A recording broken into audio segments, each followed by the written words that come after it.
Okay, Eddie, I'm recording. Okay, ready? Okay. Okay. We're recording. Okay. So, episode 2 of the Brain Teasers. Today, we will be talking about the Milgram Experiment, I believe. Yeah, we're actually talking about the Milgram Experiment and its psychological part, which involves obedience to the authority, and maybe we'll touch upon conformity, which is also a concept that is connected to this. Okay, all right, tell me about it because I don't really know much about it. Yeah, sure. So the Milgram experiment was conducted by Stanley Milgram in the Yale University. I swear I'm not reading off anything. Just I actually know that stuff. So Okay, whatever you say. No. Okay, go yeah, for sure. I should continue.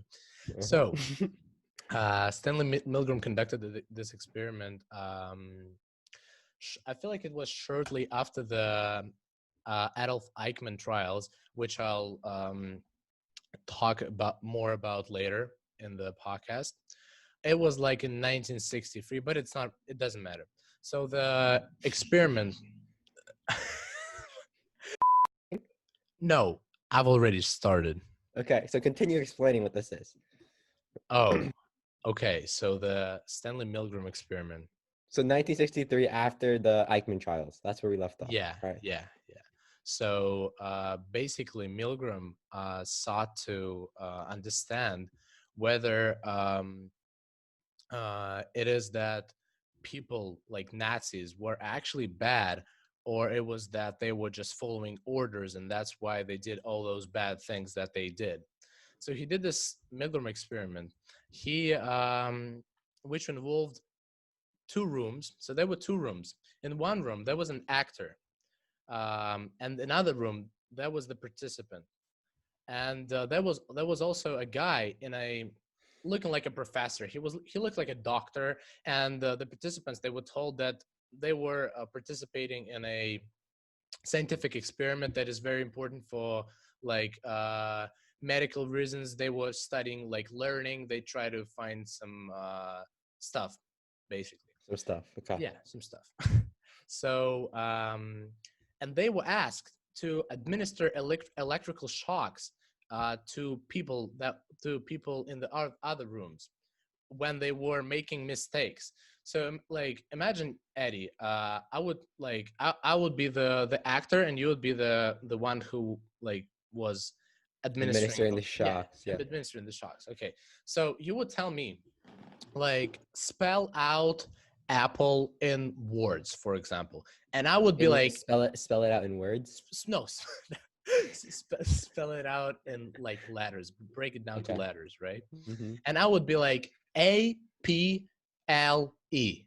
right? And you'll be like, oh, you're wrong. So, and the professor that would be standing right behind you will tell you, oh, now you should administer the electrical shock because You got it wrong. Yeah, you got it wrong. So, and the first electrical shock will be like a little pinch. It won't be too hard of a shock. But when you like, and people who were, oh my God, I feel like someone is calling me. Mama. Okay, I'm back at it. I feel like I need to focus. Let me focus. Okay, now I'm focused. Okay, sorry guys. So, yeah.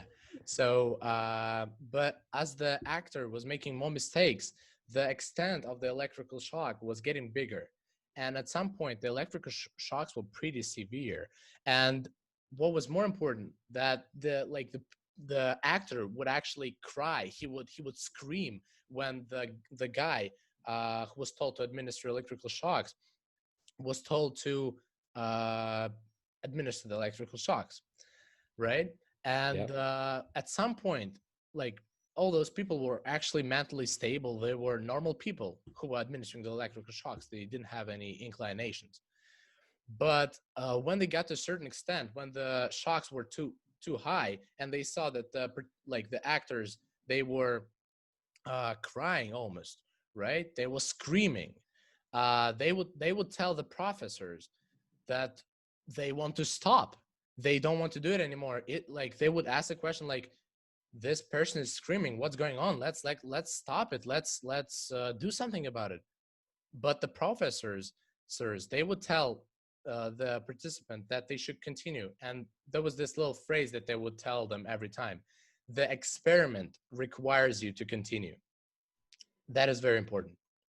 So Is it? Why is it important? well, because this is like a simple phrase. I don't know. People say this. It's like it's a I don't know how to say this, but when they were replicating this Stanley Milgram's experiment later on, they were using this exact phrase because they figured that it was very important. Because when a person realizes that the experiment requires you to continue, they give up the authority part of it. They no longer have the responsibility for their actions because the experiment requires them to continue, you see. But that's not the point. We're a little digressing here. But the point was that at some point they went up to an extreme electrical shock. Of course, those shocks were fake, but the actor was acting as if they were not fake. The actor would scream, as I already mentioned, and he would do some crazy things, and he would scream that, stop it, I'm getting hurt, I will die. But the participants, they wouldn't stop because the authority figure would tell them to continue. So I find it kind of fascinating because Stanley Milgram, when he was conducting the experiment, he thought that people will stop at some point. They will never go to the end, because the most powerful electrical shock in there was like, I don't know, 1,000 volts. I mean, it wasn't real, but it was written that it was 1,000 volts, and like under it there was a little description, like a little thing written on it, and it said that it is a deadly shock, right? And Stanley Milgram didn't expect people to go all the way up. He thought that his expectation, his forecast was that people will go only up to like 200 volts, 150, and then they would stop. Even though he knew that people might go higher, but the results were shocking, as almost all of the participants went all the way up.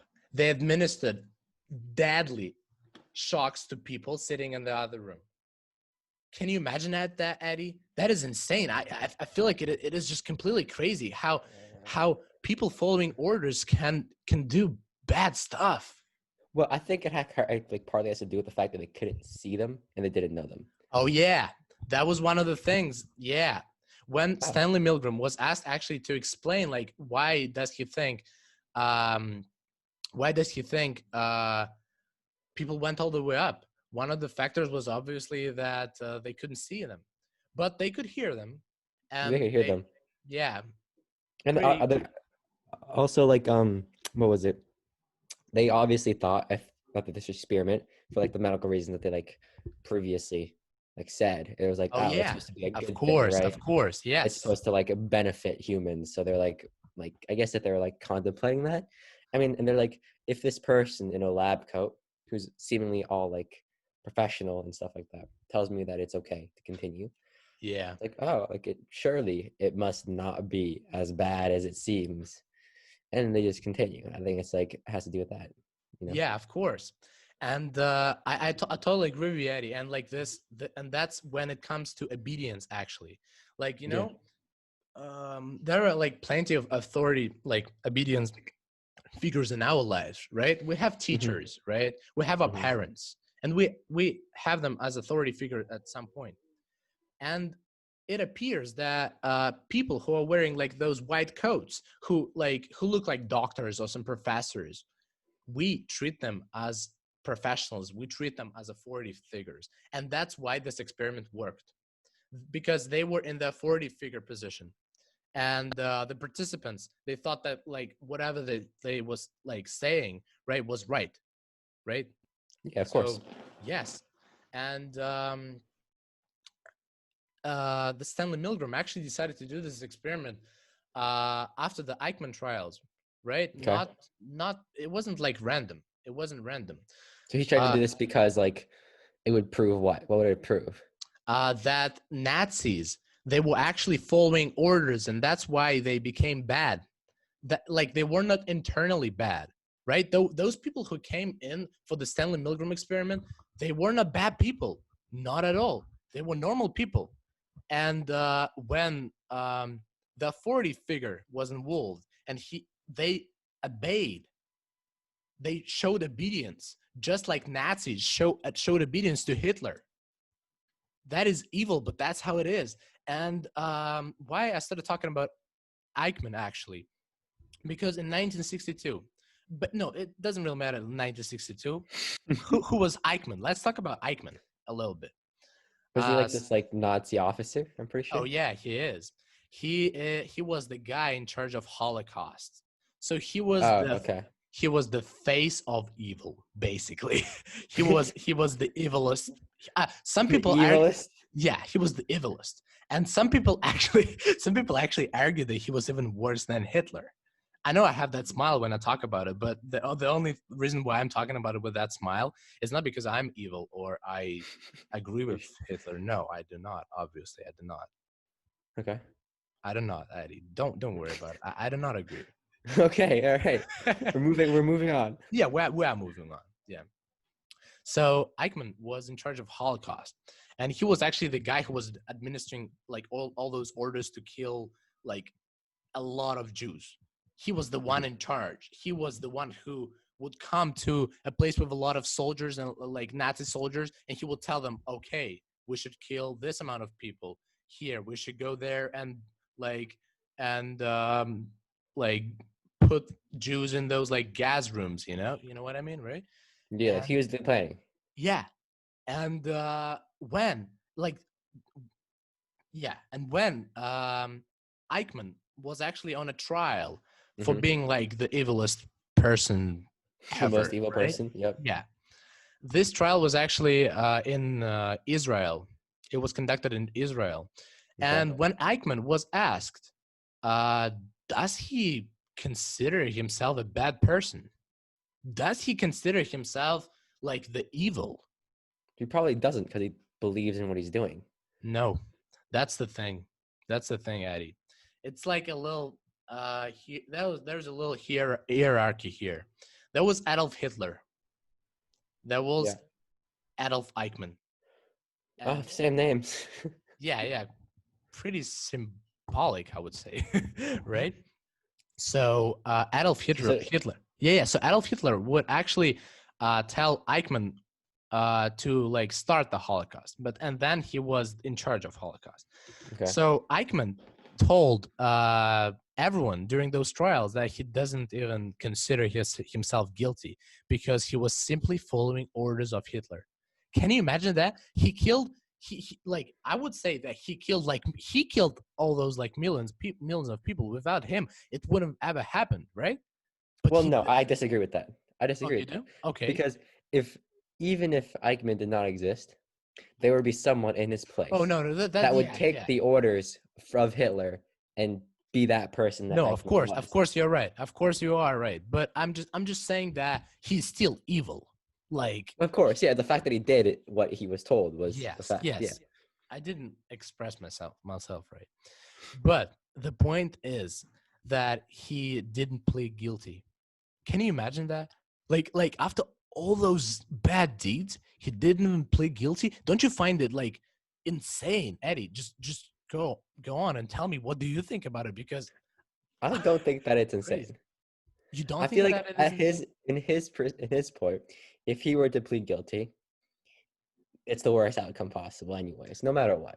So I think for him, the logical thing to do would be to plead not guilty and play the side of that he was just following orders. I think that's like the best that could happen. And even if he doesn't plead guilty and he receives a sentence, it's like not that much worse. He's gonna die. Like it's like pretty bad.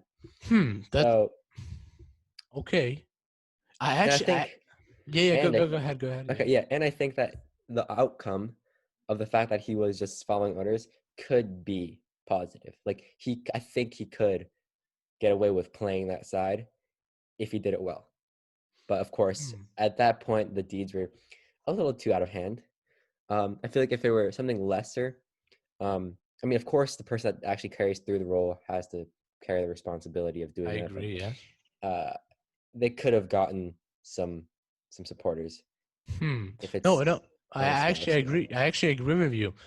But you know what? I might actually argue with you on this part when you say that it was in his interest to plead not guilty. The thing is that even if he would plead guilty or plead not guilty, there was no difference for him. There was no difference because he would be hanged anyway. So yeah, exactly. Why would he plead guilty? That's the thing. He was free to do anything he wanted. You see, and in put in this position, he pled not guilty. Well, And obviously. why? Why do you Okay, think so it's obvious? you just told me that either way he would have been hanged. Yes. As a human being, why would you if you plead guilty, you're hanged like then and there. You have to at least argue for your own survival. Yeah, but like, don't you Who think who that? would agree with someone else to say, No, I would let me actually just get agree. hanged? No, I would actually agree. You know what? I would actually plead guilty because I'll be like, oh, I did all those like bad things, right? But I the highly thing is doubt that, that I but the highly thing, doubt that you would look, plead look, but guilty. the thing, we have some good discussion here. I'm actually enjoying it so far. But look, what I think is that when he pled not guilty, he showed his actual point of view. He actually thought that he was not guilty. That's my point. I'm not saying that he did it out of he obviously that's what he would do. But he did that not out of like some hatred of or something else. He did that because he actually thought so, and that's why Milgram got interested in these trials, and that's why he decided to conduct this experiment to find and to prove that when people are following orders, they don't even consider themselves. Oh my God, something is going on again. Okay, here we go. So, They don't sorry. find themselves guilty. So the people that were in the experiment, Yes. after the experiment, were they get like interviewed and like asked whether or not they felt guilty? Hmm. Were they? Do you know the results? Yes. I mean, look. Every psychological experiment, it requires debriefing. Debriefing is when the participants are actually told what was going on, because otherwise it could involve some psychological trauma that psychologists are just simply not ready to pay for, because because they don't want to get sued, and Yeah. there's this like psychological association that sets all those like rules Like the for. ethic policies, yeah. Yeah, there are policies, and there is this policy of debriefing, right? And once the participants were told, right, that it was actually just an experiment trying to find this correlation, right? Trying to find the proof of Stanley Milgram's statement. Hmm. They would actually be shocked. They would be like, "Oh, now I feel like I'm a bad person." You see? I mean, it's like it's coming back to your question. It doesn't really relate to the experiment itself. It's not the important part of it, but most of them would feel like that. They would feel like when they when this part of them doing it for the sake of learning, for the sake of everything good was eliminated, and it appeared that they were doing it without any purpose, and they were not actually administering electrical shocks. They would be how do you say that, devastated in a way. Because imagine like you. Well, yeah, you just administered a 1,000-volt shock, and now Yes. that you found out that you did it for no reason. Yeah, for no reason. Like Yeah, that's crazy. Yeah, that is insane. but I would be devastated as well. yeah, definitely. But the thing with that is, like, if you relate that back to the Eichmann trial, Hmm. it must have been that he never found out he did it for no reason. Like, he had to have continued. If he actually believed that he was not guilty, that means Yeah, he would have had to continuously believe that he was doing it for the good he of. actually did think so. Yeah, that's probably why. That's Yeah, exactly like I think we should why this is a elaborate on thing. it. I think we should elaborate here. It is important because he actually thought that he was doing it for the good. Because for him, like people measure good and bad in different terms. Everyone has like his own good and bad. And Mm. for Eichmann, the good part of it was to obey orders. He felt like, I don't want to compare. Oh, so the good was the following order part, not Yes, creating the what's the race thing of called? course, people. That's the thing. That's the thing. Uh, the good part for everyone who is the subject of obedience, right, is to follow orders. Like most of the people are like that. When uh, imagine you're in a big company, right? You're working for Google or some other company, right? And your boss just tells you to do something that is like that contradicts like your, Your I don't know, morals. mental principles or whatever, right? Your morals. Your morals, yeah, yeah, Yeah. your morals. And then you'll be like, oh, my boss tells me to do this. I mean, yeah, why shouldn't I do it? Because my boss tells me to do it. And a person would actually just internally justify it will not happen consciously. It will happen unconsciously. And maybe in one of the episodes we will discuss with you this thing called cognitive dissonance. It's actually a very important thing. I don't want to go elaborate on it now, but we will Yeah. definitely. It's Okay. a very important part of psychology. So uh, and you would actually justify that you're doing it for the good of the company, for the good of the boss, right? You'll be like, oh, I'm good. I'm a good person. I'm following orders. And that's exactly how Eichmann felt. That's exactly how all those soldiers that were following orders of Eichmann felt. You Yeah. see? It's like it's insane. And they felt good about it. They felt good about following orders. And like and there were some people who survived the World War II, right? Who were actually fighting on the side of Nazis. And if like they were asked, do you feel bad about killing so many people? They would say, yeah, I actually feel kind of bad, but in the moment I didn't feel bad. They would be Of asked like, course. what? Yeah, they would be asked why. I was just following orders. It wasn't my responsibility. I was just told to do so. Yeah. Same thing with Milgram. Exact same thing with Milgram. Exact same thing with Milgram. Do you have anything to say about this? Because I was gonna ask you a question. I forgot what the question was. yeah, just we have some time. We can. It was supposed to be about the I forgot what the question was. It's fine. I was actually told myself I'm gonna ask him the question after he finishes the sentence, and I forgot what the question was. It happens, Eddie. It happens. I know. I mean, we can give our listeners and viewers some time to think about this. I mean, you still don't have it in your head. It just disappeared. I mean, what was it about? What did It I was say about, that triggered that question? it was about it was about people. Oh, okay, wait. Um, oh yeah, okay. Well, that the difference between the people that were asked whether they felt guilty for like the crime that they've committed, that the war crime that they literally committed in World War II, versus people like Eichmann who were at the top of whatever. It's like of course they felt good about following orders because they were doing it for some reason that this boss told them to do so. But after it Yes. was revealed to them, like these people that were like on the lower side, people that were asked directly through interviews about whether they felt guilty or not, they knew what they had done. The reality of their actions were revealed.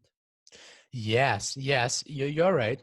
You're right. But the thing is that's why I said that part of the Milgram experiment is not that important. Actually, that they felt bad, they were devastated. I was just actually answering your question. It doesn't really relate to the main topic of the experiment. It doesn't relate like uh, it's not the main part.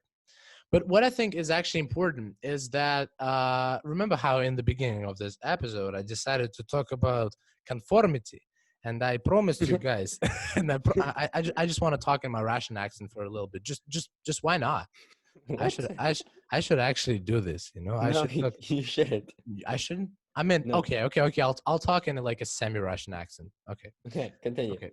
So I'll talk about conformity a little bit. We will talk about conformity. We will Okay. talk about conformity. So the thing is that when Eichmann, right, the Adolf Eichmann, the guy who was in charge of Holocaust, just for those of you who missed that part, I don't know how would you miss that, but still, uh, Eichmann, he was a subject of obedience from Hitler. He was obeying orders that Hitler uh, administered him to do. And the soldiers that were following Eichmann's order. You see that I explained this hierarchy here, right? there was Hitler. Under him was Adolf Eichmann. And under Adolf Eichmann, there were a lot of soldiers. A lot of soldiers. A lot of people. A lot. So you see that the key part here is that there were a lot of soldiers. So imagine like one soldier is given an order, right? Okay, Adolf would come to some guy in the how do you say that? The part where like the soldiers are like the camps. I don't know. Yeah, okay. Adolf Eichmann would come to the camps, and he would tell like one soldier to do some crazy stuff to kill like a lot of Jews.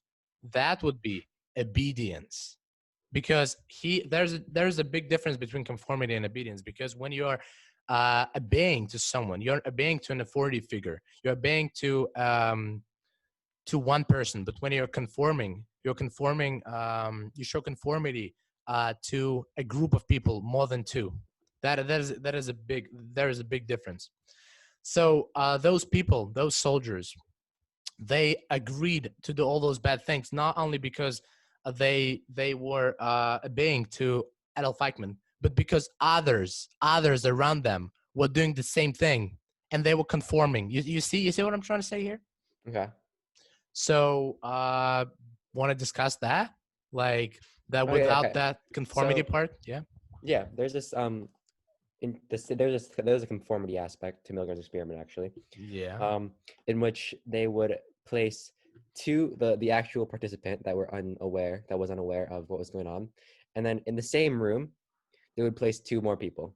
Yeah. And of course, these two people would be actors again. They'd be part of the experiment. Mm-hmm. And when they were all simultaneously told, they all had different like they had the same role in administering shocks. But as the voltages got higher, one of the people would start to disobey orders. He'd say, "No, I can't do this because this is like immoral." And for example, and the actors were like, over time, gradually, it'd start from one person, and then the second person, and see how many people that it would take for this person to stop taking orders from an authority figure.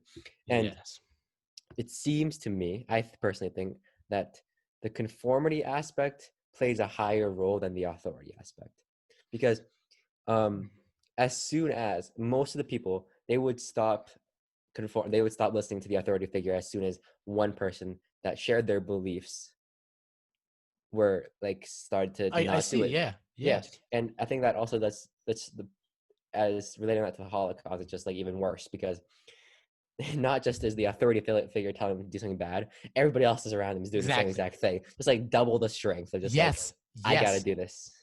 Exactly. I'm actually so happy that you got me here. That you actually did a great job on elaborating on that. I didn't even expect that. No offense, but that was great, Eddie.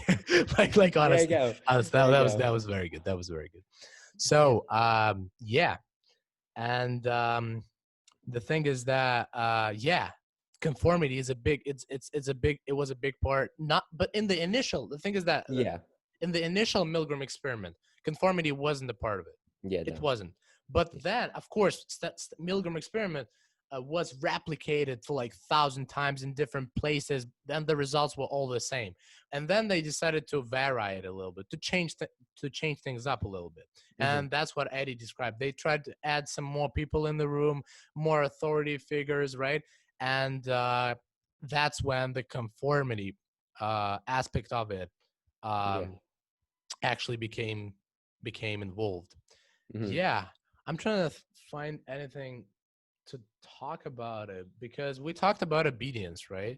We talked about Eichmann and Eichmann trials, and that he wasn't guilty. He thought he wasn't guilty. Of course, he was guilty anyway, because life is about the choice, and we make that choice. He was making that choice consciously, right? Mm-hmm. Of course, he's guilty.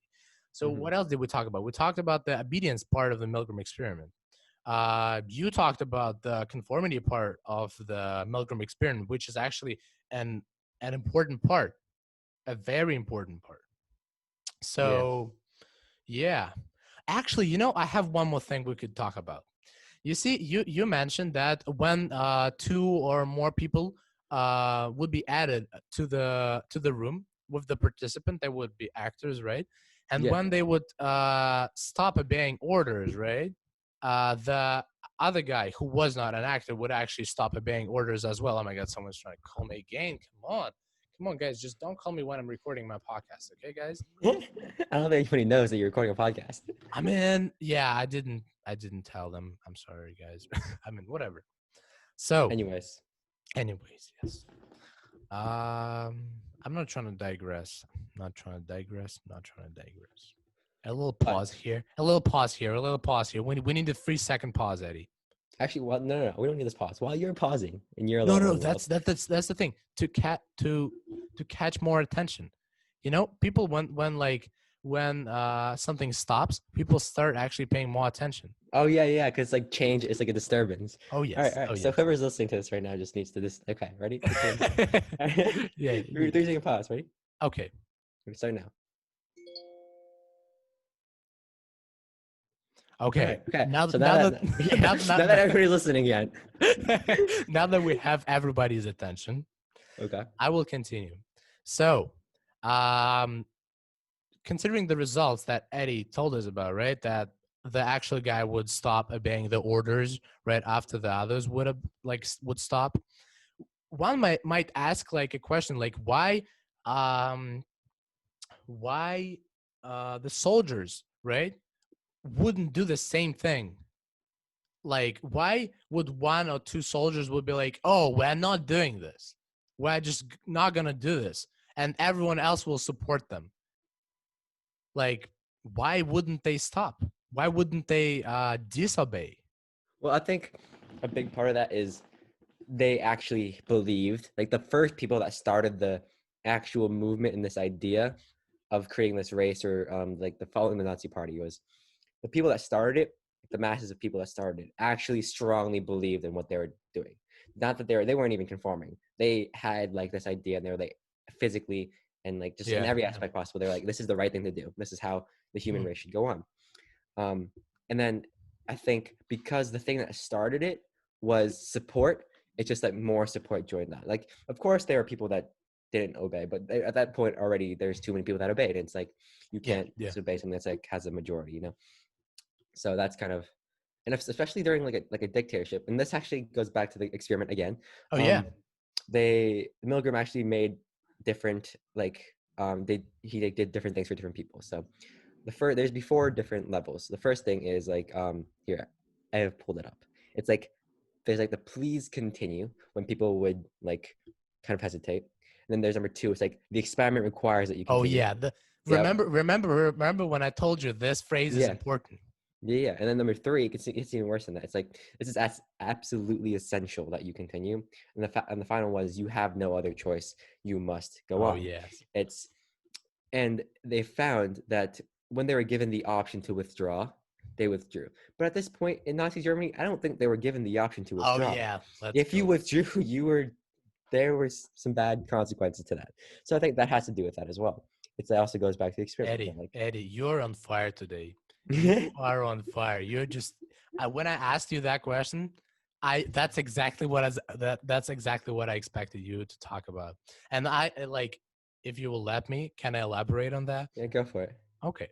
So the thing is that it was a matter of death for most of them. It was a matter of going to prison for most of those soldiers. They realized that if they would disobey, right, they might go to prison.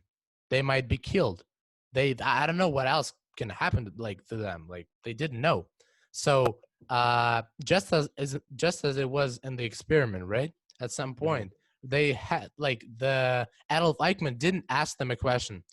Oh, I mean, you can continue or you cannot continue. You know, like he didn't tell them that. He was like, okay, here's the order, guys. You should do this. Like, you must go on. Yeah, you must go. You're soldiers. And I give you orders. I'm the authority figure, okay, guys? You have no right to rebel or you will be killed. So you see, they didn't have a choice. In a way. And they didn't have a choice. I mean, they really didn't. Because it just goes against their instincts, first of all. Like, I'm not going to disobey someone. Yes. Also, there's another connection back to the experiment. Oh my gosh, so smart. There's this thing called the agentic state, or age. I don't know really how to pronounce it, but it's like agent. It has to do with the agent. So basically, what you do is you act as the agent of someone else's will, but at the same time, you pass on the responsibility of your actions to them as they are the will that you are pronouncing. So, for example, Hitler told the soldier, kill this person. Obviously, you wouldn't do this with your own conscience. So you go into the agentic state in which you act out Hitler's will, but you at the same time give the responsibility, the guilt, the consequences of that action to that person that ordered that thing. So all these people that were, hesitant to actually do it with their own self, they just go into the state. It's like a mental thing. It's similar to they're following the authority figure while they were doing this, and they just pass on the responsibility. And I think that's also why Eichmann strongly believed that he wasn't guilty, because he was in that state.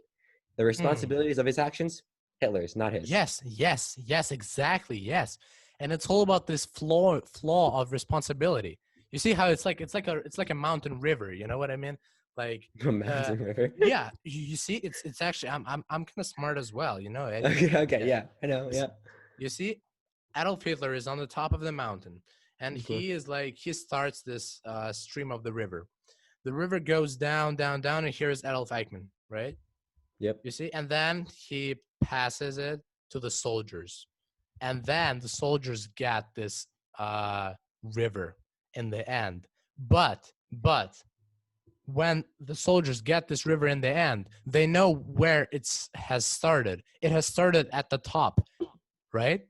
So they don't feel like they have started it.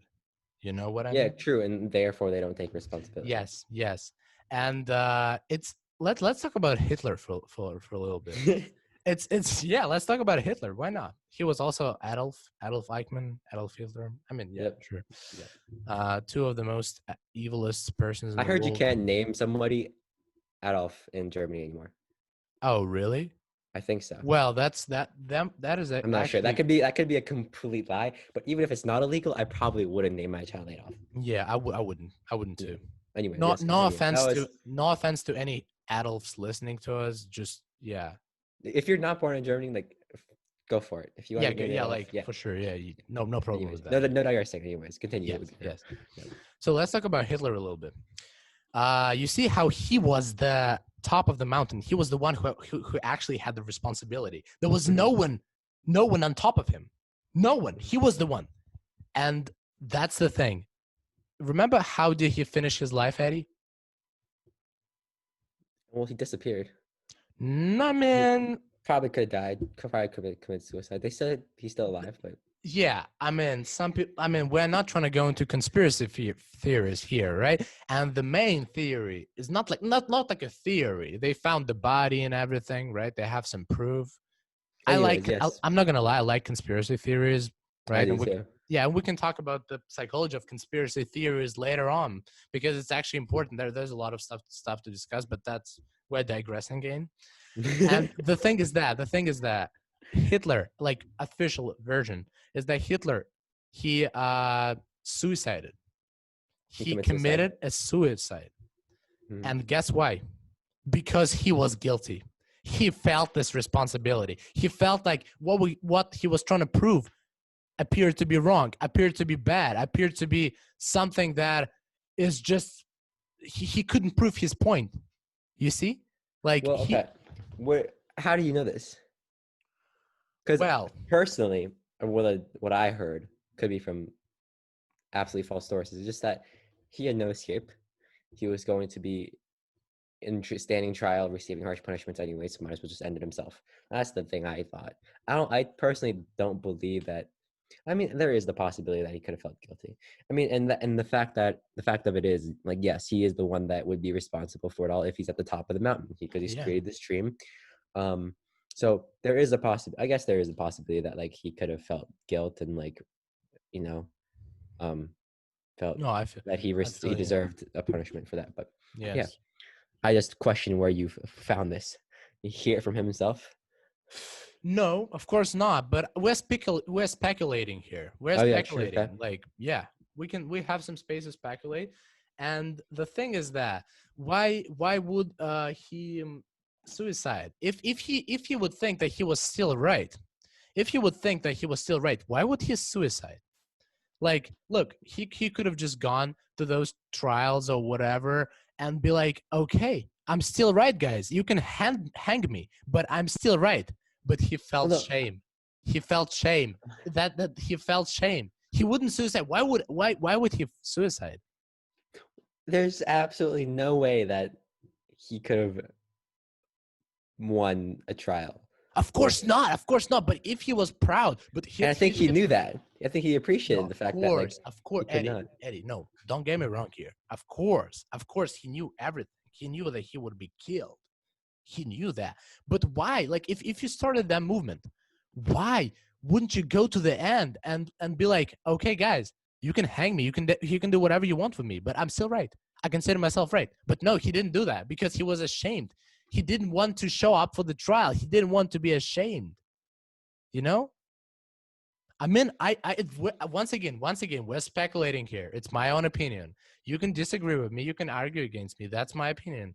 And this is what this podcast is for. We're not trying to tell you guys like our opinion and encourage you guys to think in the same way. We're just giving you some information. Conform with us. Conform with us. Yeah, actually, we are trying to encourage you guys. Trying to encourage you guys. Yep. I guess, yeah, that is a possibility. That does make sense. But Yeah. of course, that's something we'll never know. No, of course. Yeah. We're yeah. just speculating. Once again, it's important to understand that everything we've talked about in the past like 5 minutes, we're just speculating. I'm speculating. I'm just speculating. So let's summarize. I think it's a good point to end our podcast, and it's getting pretty dark outside. So I'll have to stand up and turn on the lights. It will take some time, probably. Anyways, yeah. Okay. Anyways, so what we've talked about today, we talked about obedience, we talked about conformity, and we talked about how those two concepts apply to the Milgram experiment and how there is a gigantic connection from the of the Eichmann trials. Once again, Adolf Eichmann is the guy who was in charge of Holocaust during the Second World War. He was also named Adolf, just like Adolf Hitler. Yes. Yeah. Yes. So, once again, we made this connection from the Eichmann trial to the Milgram experiment, right? We elaborated on conformity and made it clear that conformity was also a part of why Nazi soldiers did all those stuff, why and how like this Milgram's experiment was replicated with adding more people to it and like adding the conformity aspect of it. Eddie, actually, you talked about it. And I feel like we did a good job. We did a fine job. We did a fine job. Actually, okay. So I know we're supposed to wrap things up, but I just had this thought. Sure. This conformity aspect, I think, kind of adds to the mob mentality, and that could be. It's like the mob mentality is like the mob. You know, like the people, it's a huge group of people doing the same thing. It's like I follow this group, but I think that has to do with what's going on today. It's the Minneapolis lootings. I personally think has a lot to do with conformity and like this mob mentality thing. I agree. Yes. I don't think that has much to do with the authority figures part, but I feel like it just kind of goes to show. I won't go too deep into it, but how much conformity plays a role in the things that we do as groups of people, I think. And even by yourself too, like you always get this influence from other people of the things that you want to do. It's like you see all your friends get the new iPhone because Samsung's terrible. Not trying to encourage you guys to buy iPhones once again. We're just expressing our own opinions, guys. Yeah. Okay. And then you silently in the background get an iPhone because conformity. And like there's these lootings. I mean, like, okay, all right, never mind. I won't go too politically in depth in this. It's fine. It's fine. It goes to show. Yeah, it just goes to show. I agree with you, Eddie. Yeah, I completely agree with that. With this Minneapolis situation, conformity is a part of it. Yeah, and that like the more people are doing it, the more people are going to do it. You know what I mean? You know what I mean? Like, yeah. That's how like protests and like marches start. It's like and maybe in the next episode we will actually talk about this because this is a huge topic. This is Yeah, a huge topic that we might talk about it. All the, right, the guys. Minneapolis part. Yeah. I mean, Okay, yeah. not necessarily the Minneapolis part, just any like protest part, any like mass gatherings. You know what I mean? Any like anything like that. That also Anything involves other matter. conformity. Yeah. Yeah, definitely. But anyway, thank you guys for watching this. I feel like we had some fun. We hope that you had some fun, and yeah. Hopefully, I don't know. I mean, like, okay, like if you watch till now, good job to you. Like, yeah, we appreciate it. Like, truly appreciate it. All right, definitely. thank you guys. Thank you. We'll see you next Bye. time. See you next time.